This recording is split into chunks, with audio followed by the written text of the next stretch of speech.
Friends, మీరు చూస్తున్నారు VVR exam tips channel. కుటేద్దాం గ్రూప్ 2కి స్వాగతం. పేపర్ 1, పేపర్ 2, పేపర్ 3కి సంబంధించి ఎక్స్క్లూజివ్ గైడెన్స్ గ్రూప్ 2కి సంబంధించి మనం అందిస్తున్నాం. ఇప్పటికే 400 వీడియోస్ని మనం ఛానల్లో పెట్టుకున్నాం. చాలామంది మిత్రులు విశేషంగా ఆదరిస్తున్నందుకు వారందరూ కూడా ధన్యవాదాలు. గ్రూప్ 2 మీ లక్ష్యం అయితే ఈ ఛానల్ ఖచ్చితంగా మీకు ఉపయోగపడుతుంది. డిస్క్రిప్షన్లో లింక్ ద్వారా కూడా వివిఆర్ ఎగ్జామ్ టిప్స్ అనేటువంటి టెలిగ్రామ్ ఛానల్లో చేరండి. మీకు అప్డేటెడ్గా రెగ్యులర్గా కరెంట్ టాపిక్స్ని దానిలో ఇవ్వడమే కాకుండా గైడెన్స్ కూడా మీకు అందించడం నాకు ఈజీగా ఉంటుంది. మీతో కమ్యూనికేట్ అవ్వడానికి కూడా నాకు అవకాశం ఉంటుంది. అదేవిధంగా మిత్రుల కోరిక మేరకు మనం క్విజ్ కాంపిటీషన్ కూడా పెడుతున్నాం. ప్రతి వారంలో ఒకసారి 2 సార్లు పెట్టుకుందాం.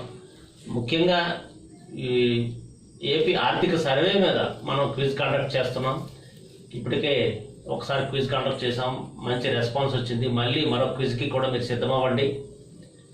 ఇప్పటికే మనం ఏపీ ఆర్థిక సర్వేకి సంబంధించి కొన్ని చాప్టర్స్ చెప్పుకున్నాం. ముఖ్యంగా మ్యాక్రో ఎకనామిక్స్ అగ్రిగేట్స్ ఒక చాప్టరు, అదేవిధంగా పబ్లిక్ ఫైనాన్స్ అన్నది 2వ చాప్టర్ చెప్పేసుకున్నాం, కంప్లీట్ చేసాం. ఈరోజు prices, wages and public distribution, ధరలు, వేతనాలు, ప్రజా పంపిణీకి సంబంధించిన 4th చాప్టర్కి మనకి మన ఏపీ ఆర్థిక సర్వే 2020-21 ఏదైతే ఉందో దానికి సంబంధించి 4th చాప్టరు. మనం ముందుగానే అనుకున్నాం ప్రతి చాప్టర్ కూడా డీటెయిల్డ్గా మీకు నేను అందిస్తాను. చాప్టర్లోని అనాలిసిస్ చేయడమే కాకుండా కీలక అంశాలను కూడా మనం ప్రస్తావిస్తాం. మీరు ఇక్కడ ఒకటి గమనించండి, డేటా ఉంటుంది కదా, చాలా వరకు డేటా ఉంది సార్. నేను కొంత డేటా రాస్తాను, బట్ అందులో ఏది అవసరమో అది మీకు అందిస్తాను. మిగతా డేటా అవసరం లేనిది మీరు విడిచిపెట్టేయచ్చు. మీకు అవసరమైన డేటా అనేది నేను మార్క్ చేస్తాను. ఆ మార్క్ చేసినటువంటి డేటాను మాత్రమే మీరు నేర్చుకుంటే సరిపోతుంది. మిగతా డేటా అవసరం లేదు, అది గుర్తుపెట్టుకోండి. ఇక్కడ చాలా డేటా కనిపిస్తుంది, ఈ డేటా అంతా గుర్తుపెట్టుకోవాలా అన్నటువంటి ఆందోళన అయితే చాలామంది మిత్రులకు వస్తుంది. ఏపీ ఆర్థిక సర్వే అనగానే మొత్తం డేటా అంతా నింపేస్తారు. మనకి పేపర్ 3లో ఏపీ ఎకానమీ ఉంటుంది. ఏపీ ఎకానమీ 75 మార్క్స్కి ఉంటుంది. అందులో దాదాపు 30 నుంచి 45 మార్క్స్ వరకు ఆర్థిక సర్వే నుంచే వస్తుంది. ఎందుకంటే ఇది సిలబస్ అనుసంధానమైనటువంటి కాన్సెప్ట్ కాబట్టి ఈ కాన్సెప్ట్ని మనం డీటెయిల్డ్గా నేర్చుకోవాల్సి ఉంది. మనకి మెటీరియల్స్ వచ్చేసరికి ఒక 2-3 మంత్స్ లేట్ అవుతుంది. ఇప్పుడు ప్రస్తుతం ఉన్న లాక్డౌన్ పరిస్థితి, కర్ఫ్యూ ఉన్న పరిస్థితిలో మరింత లేట్ అయ్యే పరిస్థితి ఉంది. ఒకటి. రెండోది ఏంటంటే మీకు వాళ్ళు మెటీరియల్ ఎలా ఉంటుందంటే ఇంగ్లీష్లో ఉన్నటువంటి ఈ కంటెంట్ ఏదో ఉందో దాన్ని మక్కికి ట్రాన్స్లేట్ చేసి యాజిటీగా తెలుగులో ట్రాన్స్లేట్ చేస్తారే తప్ప ఎనాలిసిస్ అనే పార్ట్ ఉండదు. ఈ ఎనాలిసిస్ పార్ట్ అనేది కీలకం. మనకు అంకెలు, వేలాది అంకెలు, టేబుల్స్ అవన్నీ మనకు అవసరం లేదు. మనకి చాలా లిమిటే అవసరం, అది గుర్తుపెట్టుకోండి. అందుకే మనం ఏపీ ఆర్థిక సర్వేని ఎలా చదవాలన్నది చెప్తూ ఏం చదవాలన్నది కూడా చెప్తున్నాం. అది అభ్యర్థులు గమనించండి. ముఖ్యంగా గ్రూప్ 2 ఆస్పిరెంట్స్కి మాత్రం ఏపీ ఆర్థిక సర్వే అన్నది చాలా చాలా ముఖ్యమైనది. రైట్, మనకి ధరలు, వేతనాలు, ప్రజా పంపిణీ అదే మన చాప్టర్ 4 అనమాట. మీరు అది గుర్తుపెట్టుకోండి. చాప్టర్ 4 ఇది ఆర్థిక సర్వే, ఏపీ ఆర్థిక సర్వే. వివిధ ఆర్థిక, సామాజిక లేదా రాజకీయ కారణాల వల్ల ధరలు హెచ్చుతగ్గులను ఉంటాయి. ఇవే కారణం కూడా. అందువల్ల అవి స్థిరంగా ఉండవు. ధరలు అనేవి ఎప్పుడు స్థిరంగా ఉండవు, మరియు కాలక్రమేణా చేంజెస్ అవుతుంటాయి. అయితే డిమాండ్, వస్తు ధరకి రావడం అంటే ముఖ్యంగా వస్తు డిమాండ్ రావడానికి ప్రధాన కారణం ఏంటి? జనాభా పెరుగుదలే అనుకుంటాం, కానీ ఆహారపు అలవాట్లలో కూడా మార్పు రావడం. ఆహారపు అలవాట్లలో మార్పు రావడం కూడా డిమాండ్ సంబంధిత ధర మార్పుకి దోహదం చేస్తుంది. అది గుర్తుపెట్టుకోండి. అంటే మనం కేవలం ధరలు పెరుగుదల అనగానే చాలా కారణాలు ఉన్నాయి. అందులో జనాభా పెరుగుదల కారణం, అది ప్రధాన కారణం అనుకుంటాం, కానీ ఉన్న జనాభా కూడా ఆహారపు అలవాట్లలో కూడా మార్పులు వస్తున్నాయి. అందువల్ల ఏంటంటే ధర మార్పుకి, డిమాండ్ సంబంధిత ధర మార్పుకి ఒక రీజన్గా చెప్పుకోవచ్చు. చాలా రకాల ఉత్పత్తులు పెరగడం వల్ల కూడా వివిధ కార్యకలాపాల ద్వారా ధరలు కూడా ప్రభావితం అవుతాయి. నిత్యావసర వస్తువుల విషయంలో డిమాండ్ మరియు సరఫరా రెండూ ధర మార్పుకు బాధ్యత వహిస్తాయి. నిత్యావసరాలు ఏవైతే ఉన్నాయో అవి పంపిణీకి సంబంధించి, సరఫరాకు సంబంధించి ఈ చాలా కీలకం. ఏంటంటే డిమాండ్, సరఫరా, ఈ రెండు కీలకం. సరఫరా తగ్గట్టు డిమాండ్ ఉండాలి. సరఫరా తగ్గి డిమాండ్ పెరిగింది అనుకోండి, ధరలు ఖచ్చితంగా పెరిగిపోతాయి. సరఫరా పెరిగి డిమాండ్ తగ్గింది అనుకోండి, ధరలు తగ్గిపోతాయి. కాబట్టి నిత్యావసర వస్తువు విషయంలో ఏంటంటే డిమాండ్ మరియు సరఫరా ఇవి రెండు కూడా ధరల మీద తీవ్రమైనటువంటి ప్రభావం చూపుతాయి. ఇది బిట్టు మనకి. నిత్యావసర వస్తువుల విషయంలో అత్యంత ప్రభావం చూపించే అంశాలు ప్రధానంగా రెండు. ఒకటి సరఫరా, రెండు డిమాండ్. ఈ రెండే ధరల మార్పుకి ప్రధాన కారణం. ఇవి ధరల స్థాయి మార్పు యొక్క నమూనాపై ప్రభావం చూపే అవకాశం ఉన్నందున అవసరమైన వస్తువుల ధరల కదలికపై ప్రభుత్వాలు ఎప్పటికప్పుడు తనిఖీ చేయమని బలవంతం చేస్తాయి.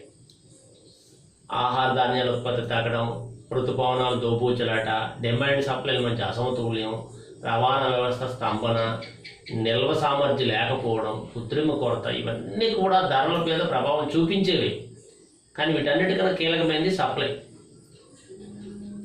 ఇక directorate of economics and statistics విభాగం ఏదైతే ఉందో వాళ్ళు ఏంటంటే క్రమానుగతంగా అవసరమైన వస్తువుల ధరలను నివేదిక అందిస్తుంది ప్రభుత్వానికి. ఈ directorate of economics and statistics విభాగమే నిత్యావసర వస్తువుల ధరలను అందిస్తుంది. అంటే నిత్యావసర వస్తువుల ధరల్ని సూచీని అందించే విభాగం ఏది? రాష్ట్ర directorate of economics and statistics. లేకపోతే మార్పులను గుర్తించడానికి రాష్ట్ర వ్యాప్తంగా ఎంపిక చేసినటువంటి కేంద్రాలు కొన్ని ఉన్నాయి. అవి 6. ఈ 6 కేంద్రాలు కూడా రెగ్యులర్గా రోజు కూడా ధరల్ని సమీక్షిస్తుంది ప్రభుత్వం. ఈ ధరల నిత్యావసర వస్తువులు రాష్ట్ర సగటు రోజువారీ రిటైల్ ధరలు అనమాట అంచనా వేస్తారు. సగటు అన్నమాట ఇది. మనం ఇక్కడ కొన్ని నిత్యావసర వస్తువులు ప్రధానంగా 6 రకాల నిత్యావసర వస్తువుల యొక్క ధరల్ని ప్రభుత్వం ప్రతిరోజు కూడా సమీక్షిస్తుంది. వాటి యొక్క సగటు ధరల్ని అంచనా వేస్తుంది. ఆ ధరల అదుపులోకి తీసుకురావడానికి చర్యలు చేపడుతుంది.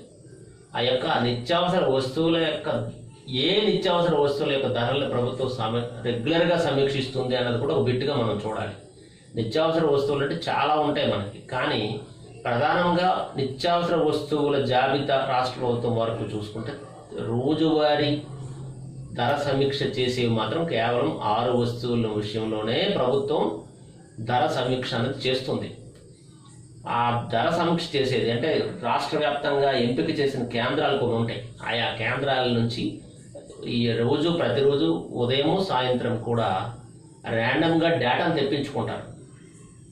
వాటిలో ప్రధానమైనది బియ్యం, red gram dal, groundnut oil, tamarind, ఎండుమిర్చి, ఉల్లి. ఇవి ప్రధానమైనటువంటి 6 రకాలు.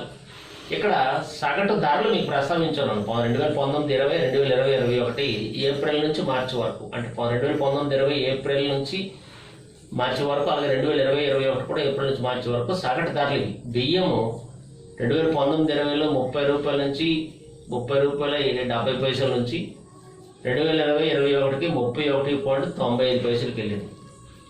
రెడ్ గ్రామ్ దాల్ ఏమో 81.90 నుంచి 91.96 వెళ్ళింది, 96 పైసలకి.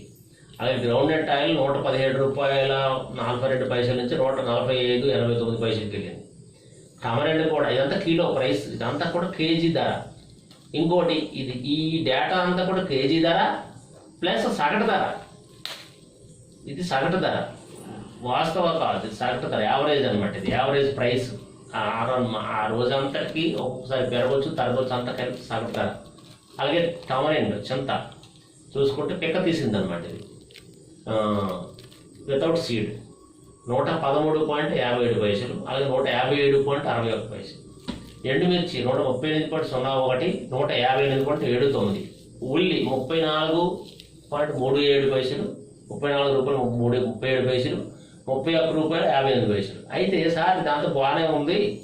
ఇప్పుడు బియ్యము, కందిపప్పు, గ్రౌండ్నట్ ఆయిల్, చింత పండు, అలాగే ఎండుమిర్చి, ఉల్లి నిత్యావసర వస్తువులుగా ప్రభుత్వం రోజువారీ ధర సమీక్ష చేస్తుంది, బాగానే ఉంది. ఈ ధరలు కూడా మనం నేర్చుకోవాలని మీకు డౌట్ రావచ్చు. అది ఇవేమి మీరు నేర్చుకోక్కర్లేదండి. 2019-20, 2020-21లో ఆ కేజీ ధర ఇచ్చినారు, సగటు ధర. ఆ ధరల గురించి మీరు ఆందోళన చెందకండి. నేను ఒక అనాలిసిస్ కోసం మీకు అవన్నీ ఇచ్చాను. అవి మీరేమి ఆ ధరలు ఏవి మీరు నేర్చాల్సిన పని లేదు. మీరు నేర్చుకోవాల్సింది ఏంటి తెలుసా? ఈ వేరియేషన్ అంటే తేడా. 2019-20కి 20-21కి బియ్యం కానీ, రెడ్ గ్రామ్ దాల్ కానీ, గ్రౌండ్నట్ ఆయిల్ కానీ, టమరిండ్ కానీ, ఎండుమిర్చి కానీ, ఉల్లి కానీ వ్యత్యాసం ఎలా ఉంది, మార్పు ఎలా ఉంది, హైయెస్ట్ ఏది ఉంది, లోయెస్ట్ ఏది ఉంది, భారీగా ధర మార్పు పెరిగినది, భారీగా ధర మార్పులో తగ్గుదల జరిగినటువంటి నిత్యావసర వస్తువులు ఏవి అన్నది మనకు రావాలి ఇక్కడ బిట్. అది ఒకటే మనం ఆ వేరియేషన్ చూసుకోవాలి. అక్కడ చూసుకుంటే బియ్యం ఏమో 4.08% వేరియేషన్ వచ్చింది, పెరిగింది. రెడ్ గ్రామ్ దాల్ ఏమో 12.29% పెరిగింది. గ్రౌండ్నట్ ఆయిల్ ఏమో 24.25% పెరిగింది. టమరిండ్ ఏమో 38.78% పెరిగింది. ఎండుమిర్చి ఏమో 15.06 పెరిగింది. ఉల్లి ఏమో -8.11 తగ్గింది. ఉల్లి ధరలు అద్భుతంగా తగ్గాయి అన్నమాట. ఇప్పుడు మనకు మార్కెట్లో ఉల్లి 20 నుంచి 25 రూపాయలు కేజీ దొరుకుతుంది. మనందరికీ తెలిసిన విషయం ఇది. అంటే ఎంత చేంజ్ మార్చి, ఎందుకంటే 180 రూపాయలకు కూడా వెళ్ళింది ఉల్లి, మనందరికీ తెలుసు అది. అయితే ఇక్కడ పెను మార్పు ఎందులో ఉల్లిలో వచ్చింది. పూర్తి స్థాయిలో ధరలు మైనస్లోకి వెళ్ళాయి. గత 2 అంటే 19-20తో పోలిస్తే 2020-21కి ఉల్లి ధర -8.11% తగ్గింది. అత్యధికంగా ధర పెరిగింది ఏదంటే చింత 38.78% పెరిగింది. ఈ రెండు అందుకని మీకు అక్కడ నేను సర్కిల్ చేశాను చూడండి, రెడ్ మార్కింగ్ చేసిన. ఆ రెండు గుర్తుపెట్టుకోవాలి మీరు. అత్యధికంగా ధర మార్పు జరిగినటువంటి నిత్యావసర వస్తువు ఏది అంటే చింతపండు. అతి తక్కువకి ధరలో తగ్గిన నిత్యావసర వస్తువు ఏదంటే ఉల్లి. పెరిగినది చింతపండు, తగ్గింది ఉల్లి. మిగతావన్నీ మీరు ఆ ధరలు ఏవి గుర్తుపెట్టుకోకుండా విడిచిపెట్టేయండి. ఇకపోతే ఇది నిత్యావసర వస్తువులకు సంబంధించినటువంటి ఇన్ఫర్మేషన్. ఇక CPI, consumer price index, workers, industrial workers, వినియోగదారుల సూచి. మనం ఇప్పుడు వినియోగదారుల సూచి ఇదేంటంటే ఈ ధరల సూచి సమయం, భౌగోళిక స్థానం, ఇతర లక్షణాలకు సంబంధించి ధరల స్థాయిలో సాపేక్ష మార్పు కలవడానికి ఒక గణాంక సాధనం ఇది. ఇదేంటంటే ఇండస్ట్రియల్ వర్కర్స్ వినియోగించే వస్తువులు ఏవైతే ఉన్నాయో వాటికి సంబంధించి భారతదేశ స్థాయిలోనూ అలాగే మన ఆంధ్రప్రదేశ్ స్థాయిలో కూడా ఒక సూచి అన్నది ఉంది, ఇండెక్స్ అన్నది ఉంది. ఏంటంటే ఇది ఆర్థిక కార్యకలాపాలకి ఒక బేరోమీటర్ అన్నమాట. ఇది బారోమీటర్గా మనం పరిగణించాలి. ఈ CPI, industrial workers, consumer price index for industrial workers అనగా చెప్పుకోవచ్చు. ధరల సూచి ఏదైతే ఉందో ఇది వివిధ జనాభా విభాగాలు ఏవైతే ఉన్నాయో, రకరకాలు ఉన్నారు జనాభాలో, పాపులేషన్లో రకరకాల డిఫరెంట్ వర్గాలు ఉంటాయి, వివిధ వృత్తులు ఉంటాయి, వివిధ విభాగాలు ఉంటాయి. రకరకాలలో రకరకాల వస్తువులు వినియోగిస్తారు. వాళ్ళ అవసరాలు కావచ్చు, వాళ్ళ అవకాశం కోసం కావచ్చు, ఇంట్రెస్ట్ కోసం కావచ్చు, ఇంకా రీజన్స్ ఏమైనా కానివ్వండి. వివిధ జనాభా విభాగాలు వినియోగించే వస్తువులు ఉంటాయి మరియు సేవలు ఉంటాయి. ఆ యొక్క వస్తువుల యొక్క సేవలు కూడా వారు పొందుతారు. రిటైల్ ధర స్థాయి ఏదైతే ఉందో, రిటైల్ ధర స్థాయిలో వచ్చే మార్పులు కొలిచే పరికరంగా ఈ యొక్క CPI, consumer price index for industrial workers అన్నది ఉపయోగపడుతుంది. పారిశ్రామిక కార్మికులు మరియు వ్యవసాయ కార్మికులు ప్రధాన జనాభా సమూహాల నుండి గ్రామీణ కార్మికులు సాధారణంగా ఈ సూచి పరిధిలో ఉంటారు. ఇది మనం గుర్తుపెట్టుకోవాలి.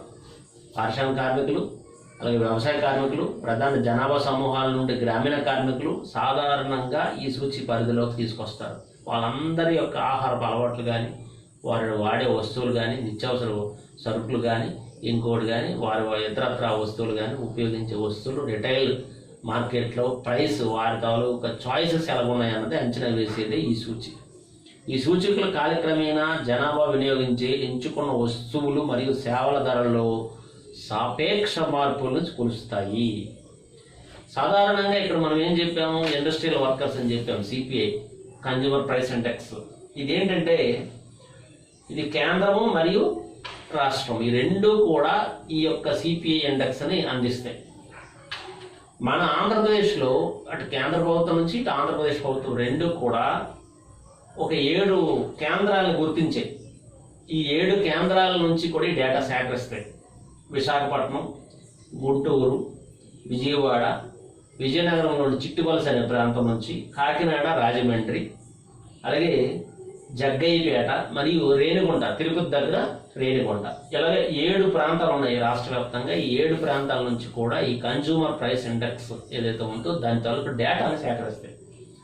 వీటిలో లేబర్ బ్యూరో ఆఫ్ సిమ్లా, సిమ్లాలో ఉన్నటువంటి లేబర్ బ్యూరో ఇది కేంద్ర ప్రభుత్వం తరఫున పనిచేస్తుంది. ఇవేంటంటే విశాఖపట్నం, గుంటూరు, విజయవాడకి సంబంధించిన డేటాను తీసుకుంటుంది. విశాఖపట్నం, గుంటూరు, విజయవాడ మన రాష్ట్రంలో 3 ప్రాంతాల డేటా, అంటే దేశవ్యాప్తంగా డేటా సేకరిస్తుంది.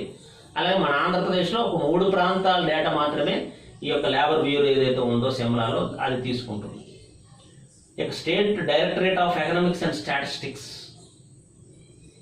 మిగిలిన 4 అంటే విజయనగరం, చిట్టువలస విజయనగరం, కాకినాడలో రాజమండ్రి, కాకినాడ కలిపి, అలాగే జగ్గయ్యపేట, రేణిగుంట, తిరుపతి ఈ 2 కలిపి, అంటే విజయనగరం చిట్టువలసలోని విజయనగరంలోని చిట్టువలస, కాకినాడ, రాజమండ్రి ఈ 2 కలిపే, కాకినాడ రాజమండ్రి అన్నది కలిపే ఉమ్మడిగానే తీసుకుంటారు.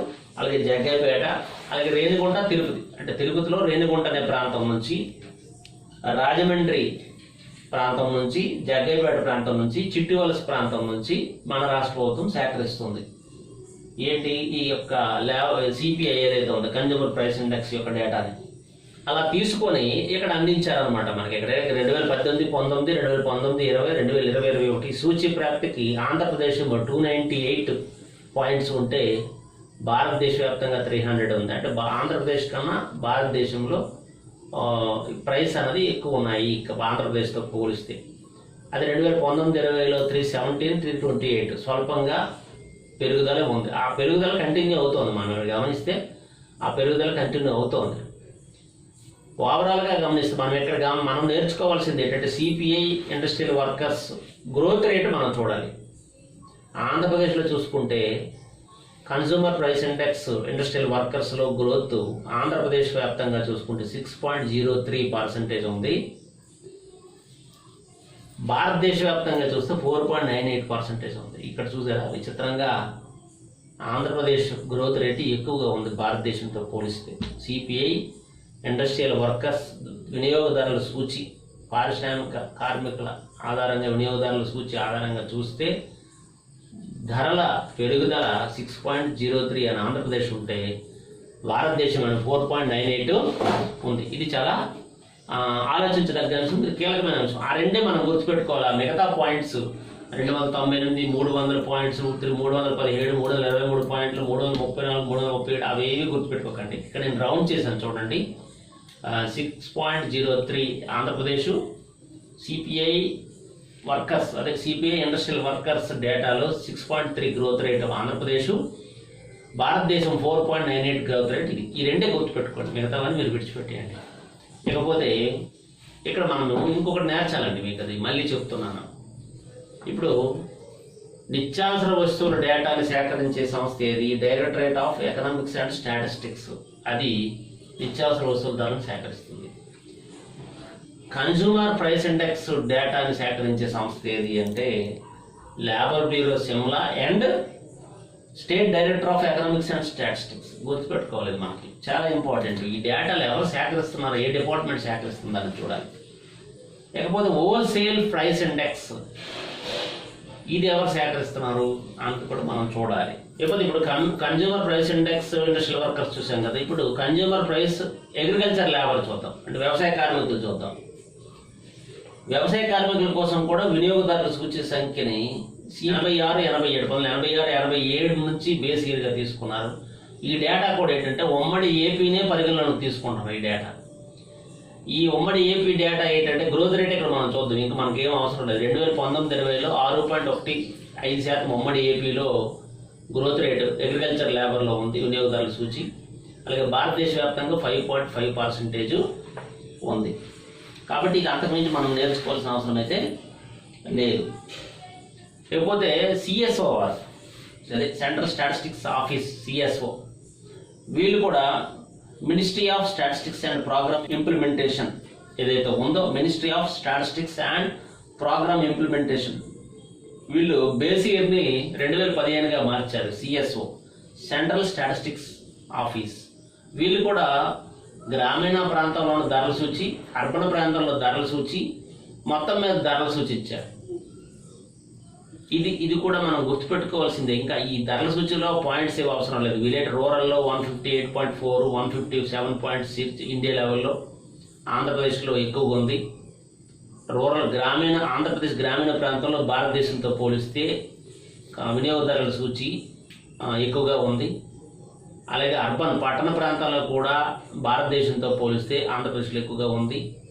ఓవరాల్గా చూసినా వినియోగదారుల సూచి ఆధారంగా చూస్తే ధరలు చూస్తే భారతదేశంతో పోలిస్తే ఆంధ్రప్రదేశ్లో స్వల్పంగా ఎక్కువగా ఉన్నట్టుగా గ్రామీణ ప్రాంతం పట్టణ ప్రాంతం మొత్తం మీద ఎక్కువగా ఉన్నట్టుగా సిఎస్ఓ అంచనాలు. ఇది సిఎస్ఓ వచ్చినటువంటి ఇక్కడ మనం ప్రతి ఒక్క డిపార్ట్మెంట్ని గుర్తుపెట్టుకోవాల్సి ఉంటుంది. ప్రతి ఒక్క డిపార్ట్మెంట్ కూడా మీకు ముందుగా ఏంటంటే మనకి నిత్యావసర వస్తువులు అయితే directorate of economics and statistics నిత్యావసర వస్తువులకు సంబంధించి అందిస్తారు. అలాగే CPI consumer price index industrial workers అయితే అది ఆ డేటాని లేబర్ బ్యూరో సిమ్లా అలాగే state directorate of economics and statistics విభాగంలో అందిస్తారు. అలాగే సిపిఐ అగ్రికల్చర్ లేబర్ కూడా మనం ఇప్పుడు ఎవరైతే చెప్పుకున్నామో అదే సిమ్లా లేబర్ బ్యూరో సిమ్లా వాళ్ళే అందిస్తారు. అలాగే సిఎస్ఓ అందించేది ఏంటంటే రూరల్ అర్బన్ టోటల్గా అందిస్తారు. ఇది ఏపీ ఇండియా కంబైన్డ్గా రూరల్ అని అర్బన్ అని గ్రామీణ పట్టణ మొత్తం మీద అని చెప్పి డేటాని కన్జ్యూమర్ ప్రైస్ ఇండెక్స్ విషయంలో సిఎస్ఓ వారు అందిస్తారు. వీళ్ళు బేస్ ఇయర్ ఏమో 2015గా గుర్తించారు. ఇది మనం ఇక్కడి వరకు మనం చూసుకోవచ్చు. ఇకపోతే హోల్సేల్ ప్రైస్ ఇండెక్స్ ఒకసారి చూద్దాం. టోకు ధరల సూచి ఇదేంటంటే బేస్ ఇయర్ 2011-12గా చెప్పుకోవచ్చు. ప్రభుత్వం ఏంటంటే వాణిజ్యం ఆర్థిక మరియు ఇతర ఆర్థిక విధానాలు రూపొందించడంలో ముఖ్యమైనటువంటి నిర్ణయాధికారి. ఆ విషయం మనందరికీ తెలుసు.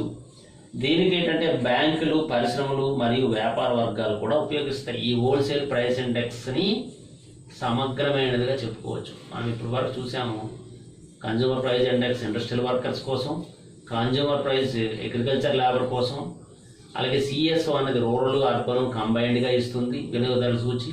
నిత్యావసర వస్తువుల ధరలకు సంబంధించి సమీక్షకు సంబంధించి వాళ్ళు directorate of economics and statistics Vijayawada వాళ్ళు అందిస్తారు. కానీ హోల్సేల్ ప్రైస్ ఇండెక్స్ డేటాను అందించిన వారు కూడా మనం ఇక్కడ చూడాల్సి ఉంది. ఈ డేటాని ప్రధానంగా మినిస్ట్రీ ఆఫ్ కామర్స్ అలాగే గవర్నమెంట్ ఆఫ్ ఇండియా ఏదైతే ఉందో మినిస్ట్రీ ఆఫ్ కామర్స్ వాళ్ళు ఈ హోల్సేల్ ప్రైస్ ఇండెక్స్ డేటాని ప్రకటిస్తారు. ఇక్కడ మనం నేర్చుకోవాల్సింది ఏంటి? ఈ హోల్సేల్ ప్రైస్ ఇండెక్స్ అన్నది వీళ్ళేంటంటే 697 రకాల వస్తువుల్ని అంచనా వేస్తారు. దేశవ్యాప్తంగా కీలకంగా ఉన్నటువంటివి ఒక 697 రకాల వస్తువుల యొక్క ధరల్ని అంచనా వేస్తారు. రోజువారీ సమీక్ష చేస్తారు, మంత్లీ సమీక్ష చేస్తారు, 6 monthsకి ఒకసారి వాటి మీద అంచనా వేస్తారు. వాటి యొక్క ధరల్ని సగటు వాటి కొన్ని పాయింట్స్ ఇచ్చి ఆ సూచి ద్వారా ఆ పాయింట్స్ ద్వారా ధరల పెరుగుదలని క్యాలిక్యులేట్ చేస్తారు. ఆ రకంగా దీన్ని 3 వర్గాలుగా విభజించారు. ఈ 697 ఏవైతే ఉన్నాయో వస్తువులు, ఆ వస్తువులు కూడా ప్రాథమిక వస్తువులని, మ్యానుఫ్యాక్చరింగ్ వస్తువులని, పవర్ అండ్ ఫ్యూయల్ వస్తువులని 3 రకాలుగా విభజించారు. మనకి ఇక్కడ నేర్చుకోవాల్సింది ఏంటంటే హోల్సేల్ ప్రైస్ ఇండెక్స్లో ఎన్ని వస్తువుల్ని సూచీకి పరిగణలోకి తీసుకుంటారు అన్నది బిట్. 697 వస్తువులు. ఎన్ని విభాగాలుగా మినిస్ట్రీ ఆఫ్ కామర్స్ ఈ హోల్సేల్ ప్రైస్ ఇండెక్స్ని విభజించింది? 3 విభాగాలుగా విభజించింది. అందులో ఒకటి ప్రాథమిక వస్తువులు, రెండోది మ్యానుఫ్యాక్చరింగ్ వస్తువులు, మూడోది శక్తి అండ్ అదే ఇంధనం, అదే పవర్ అండ్ ఫ్యూయల్గా చెప్పవచ్చు. అయితే ఈ 3 రకాల వస్తువులు అత్యంత భారితం, అంటే ఎక్కువ ఏ వస్తువులు అంటే ఏ రంగానికి చెందిన వస్తువులు ఎక్కువగా ఉన్నాయి, ఇది బిట్. మ్యానుఫ్యాక్చరింగ్ గతంలో అడిగారు ఈ బిట్. హోల్సేల్ ప్రైస్ ఇండెక్స్లో భారితం ఎక్కువ ఏ విభాగానికి ఉంది అని, మ్యానుఫ్యాక్చరింగ్ విభాగానికి ఎక్కువ భారితం అంటే ఎక్కువ వస్తువులు అక్కడ ఆ విభాగంలో ఎక్కువ వస్తువుల ధరలను అంచనా వేస్తారు. మ్యానుఫ్యాక్చరింగ్ రంగం కీలకమైన రంగం, అది మనం ముందే చెప్పుకున్నాం. ఇక్కడ చూసుకుంటే ప్రాథమిక వస్తువులేమో 117 రకాల వస్తువులు ప్రాథమిక వస్తువులుగా గుర్తించారు. ఇవి ఏంటంటే ఉత్పత్తికి అవసరమైనటువంటి ముడి పదార్థాలు, తర్వాత ప్రొడక్ట్స్, మన పంటలకు సంబంధించిన వస్తువులన్నీ ఈ ప్రాథమిక వస్తువుల్లో ఉంటాయి. పంటల విభాగానికి చెందినవన్నీ కూడా ఈ ప్రాథమిక దీనిలో మనం భావించవచ్చు. అలాగే రెండోది మ్యానుఫ్యాక్చరింగ్ ఇప్పుడే చెప్పాం, తయారీ రంగానికి సంబంధించి. ఈ తయారీ రంగానికి సంబంధించి ఎన్ని వస్తువులు ఉన్నాయి? 564 వస్తువులు ఉన్నాయి. అంటే ఎక్కువ వెయిటేజ్ ఉంది, ఎక్కువ వస్తువులు ఉన్న విభాగం. ఇక మూడోది ఏంటి? Power and fuel. ఇప్పుడే చెప్పాను, శక్తి ఇంధనం. ఈ శక్తి ఇంధనంలో 16 ఉన్నాయి. అతి తక్కువ భారితం శక్తి ఇంధనంకి, అతి ఎక్కువ భారితం మ్యానుఫ్యాక్చరింగ్. ఇక్కడికి ఇది నేర్చుకుంటే మాకు చాలు. ఆ మిగతా డేటా ఉందంటే సూచి ఆల్ మొత్తం మీద ఏప్రిల్ 2020 నాటికి 119.2 అని, మార్చి 2020-21 నాటి 129.3 అని. అయితే అదంతా మనకు అవసరం లేదు. ఆ ధరల పెరుగుదలలో ఎక్కువ వ్యత్యాసం దేనిలో వచ్చిందంటే ఫ్యూయల్ అండ్ పవర్. ఈ విభాగంలో ధరల మార్పు అనేది ఎక్కువగా ఉంది. ఎక్కువ భారితం అనేది మ్యానుఫ్యాక్చరింగ్ ఉన్నప్పటికీ ధరల మార్పు అనేది మాత్రం పవర్ అండ్ ఫ్యూయల్, అదే ఇంధనం, శక్తి అండ్ మరియు ఇంధనం విభాగంలో ధరల మార్పు ఎక్కువగా ఉంది. అది గుర్తుపెట్టుకుంటే చాలు. మనం అంతకుమించి అక్కడ మనం డేటాని గుర్తుపెట్టుకుని పొరపాటు చేసుకోవాల్సిన అవసరం అయితే లేదు. తర్వాత వేతనాలు, వేజెస్. ఈ వేజెస్ని ఏం చేస్తారంటే గ్రామీణ ప్రాంతాల్లో వ్యవసాయ కార్మికులు, అలాగే చేతి వృత్తి వాళ్ళు, అనార్గనైజ్డ్ సెక్టార్లో ఉన్నటువంటి గ్రామీణ శక్తి యొక్క బలహీనమైన విభాగంగా పరిగణించబడుతుంది. ఇది మనందరికీ తెలుసు. చాలా వరకు గ్రామీణ ప్రాంతాల్లో వ్యవసాయ కార్మికులు, అలాగే చేతి వృత్తి వారు, వీళ్ళంతా కూడా అనార్గనైజ్డ్ సెక్టార్. ఈ అనార్గనైజ్డ్ సెక్టార్లో ఉన్నటువంటి ఈ విభాగానికి వాస్తవంగా గ్రామీణ వ్యవస్థకి వీళ్ళే శక్తి ఇస్తారు, ఉపాధిని అందిస్తారు. వీళ్ళకి తగిన గుర్తింపు లేకపోయినప్పటికీ, రికగ్నిషన్ అనేది లేకపోయినప్పటికీ గ్రామీణ శ్రామిక శక్తి ఇది. కానీ ఇది ఒక బలహీనమైనటువంటి విభాగం అయిపోయింది. ఎందుకంటే రెగ్యులర్ పని ఉండదు, వేతనాలు స్థిరంగా ఉండవు, ఉపాధి స్థిరంగా ఉండదు. ఇలాంటి కొన్ని సమస్యలు ఉన్నాయి. అయితే దీన్ని అంచనా వేయడానికి కూడా కొన్ని పద్ధతులు పాటించారు. కొన్ని వృత్తుల్ని పరిగణలోకి తీసుకున్నారు. వృత్తుల పరిగణలోకి తీసుకొని ఈ వృత్తుల్లో సంబంధించి 42 డివిజన్లుగా గుర్తించారు. 44 కేంద్రాలు. ఇంతకుముందు 42 డివిజన్లు ఉండేవి, ఇప్పుడు 44 కేంద్రాలుగా మార్చారు. అలాగే 42 విభాగాలు, 44 కేంద్రాలు. 44 కేంద్రాలు 42 విభాగాలుగా భావించి 16 రకాల వృత్తులకు సంబంధించి వేతనాల డేటాను సేకరిస్తున్నారు. ఈ 16 రకాల వృత్తుల వేతనాలు సేకరించి ఆ వేతనాల పెరుగుదల ఎంత శాతం పెరిగింది, ఎలా పెరిగింది అన్నది వీళ్ళు ఒక డేటా ఇస్తారు. ఈ డేటాను అందించింది ఎవరంటే directorate of economics and statistics, DES, directorate of economics and statistics. Wages అంతా కూడా directorate of economics and statistics వాళ్ళు అందిస్తారు. ఇది గుర్తుపెట్టుకోవాలి, మీవే గుర్తుపెట్టుకోవాలండి, బిట్స్ ఇవే మనకి. ఈ రకంగా చూసుకుంటే మనకి ఇక్కడ 5 రకాల వృత్తుల్ని ఎక్కువగా ప్రధానంగా ఫోకస్ చేశారు. వాటిలో చేంజెస్ని గమనించారు. Carpenter, blacksmith, cobbler, field labour, men, అలాగే ఉమెన్, ఇలా 5 రకాలు చూశారు. కార్పెంటర్కి 2019-20 414 ఉంటే ఇప్పుడు 452 ఉంది. మనము 2019-20 నేర్చక్కర్లేదు, కానీ 2020-21 వేతనాలు మాత్రం కొద్దిగా గుర్తుపెట్టుకోవాల్సి ఉంటుంది. కార్పెంటర్కి ఎంత ఇచ్చారు? 452 రూపాయలు రోజువారీ వేతనం. అలాగే బ్లాక్ స్మిత్కి 370 రూపాయలు, కాబ్లర్కి 335 రూపీస్, ఫీల్డ్ లేబర్ మెన్కి 416, ఫీల్డ్ లేబర్ ఉమెన్కి 298. ఇక్కడ మీరు ఎందుకు ఇది నేర్చాలన్నానంటే ఫీల్డ్ లేబర్ మెన్కి ఫీల్డ్ లేబర్ ఉమెన్కి మధ్య అక్కడ వేతనాలు వ్యత్యాసం చూడండి. 416 రూపాయలేమో మెన్కి, అంటే మేలు. అలాగే ఫీల్డ్ లేబర్ ఉమెన్ అంటే మహిళ, ఫిమేల్కి 298. వేతనాల్లో వ్యత్యాసం ఉంది, తక్కువ ఉంది. ఫిమేల్కి తక్కువ ఇస్తున్నారు ఇక్కడ. అందుకే ఇది మీకు రాశాను ఈ డేటా. ఈ రకంగా వ్యత్యాసం అనేది ఉండకూడదు, వేతన వ్యత్యాసం ఉండకూడదు. జాతీయ ఉపాధి హామీ పథకంలో వేతనాలు సమాన వేతనం, మన రాజ్యాంగంలో ఉన్న ఆర్టికల్స్ చెప్పిన ఎక్కడ చేసినా సమాన పనికి సమాన వేతనం అనేది ఉంది. ఆ సమాన పనికి సమాన వేతనం అనేది వేజెస్ అనేది క్షేత్రస్థాయిలో అమలు అవ్వడం లేదు అనేది ఇక్కడ మనకు కనబడుతుంది.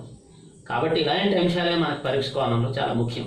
కాబట్టి ఎలాంటి అనాలిసిస్ మనం గుర్తుపెట్టుకోవాల్సి ఉంటుంది. అందుకు ఈ వేతనాలు గుర్తుపెట్టాలి మనం. అందుకు రాశాను అన్నమాట. ఇది అదేం పెద్ద ఇష్యూ అయితే కాదు. కార్పెంటర్కి 452 అత్యధికంగా ఎవరికి అందుతుందంటే కార్పెంటర్కి 452, తర్వాత ఫీల్డ్ లేబరు మేల్కి 416, తర్వాత బ్లాక్ స్మిత్కి 370, కాబ్లర్కి 335, ఫిమేల్ ఫీల్డ్ లేబర్కి 298. ఈ రకంగా అందుకుంటుంది. ఇది దీనికి సంబంధించి. ఇక అత్యంత ముఖ్యమైనది ప్రజా పంపిణీ వ్యవస్థ. ఇది చాలా ముఖ్యమైనటువంటి కాన్సెప్ట్. వాస్తవంగా ఇది కొద్దిగా పెద్ద కాన్సెప్ట్ అని ఇది నేను నెక్స్ట్ వీడియోలో ఈ యొక్క పబ్లిక్ డిస్ట్రిబ్యూషన్ సిస్టమ్కి సంబంధించి మరింత సమగ్రంగా అందిస్తారు. ఎందుకంటే ఇది కొద్దిపాటే మీకు ఇక్కడ బోర్డు మీద నేను రాశాను, మరి కొంచెం ఉంది. ఆ యాక్చువల్ పబ్లిక్ డిస్ట్రిబ్యూషన్ సిస్టమ్ సంబంధించి మరి కొంత సమాచారం నేను కొత్త సమాచారాన్ని యాడ్ చేయాల్సి ఉంది. అది అప్డేట్ చేసి అది మీకు అందిస్తాను. ఇక్కడ రాశాను కానీ వాస్తవంగా మనకి ఈ పబ్లిక్ డిస్ట్రిబ్యూషన్ టాపిక్ అని చెప్పేస్తే మనకి చాప్టర్ కంప్లీట్ అయిపోతుంది. ఈ ప్రజా పంపిణీ ఇది నేను రేపు మీకు నెక్స్ట్ వీడియోలో ఈ ప్రజా పంపిణీ వ్యవస్థతో పాటు మరికొంత 5th చాప్టర్లో మరికొన్ని విభాగాలు మనం టచ్ చేసి కంప్లీట్ చేద్దాం. Thank you very much.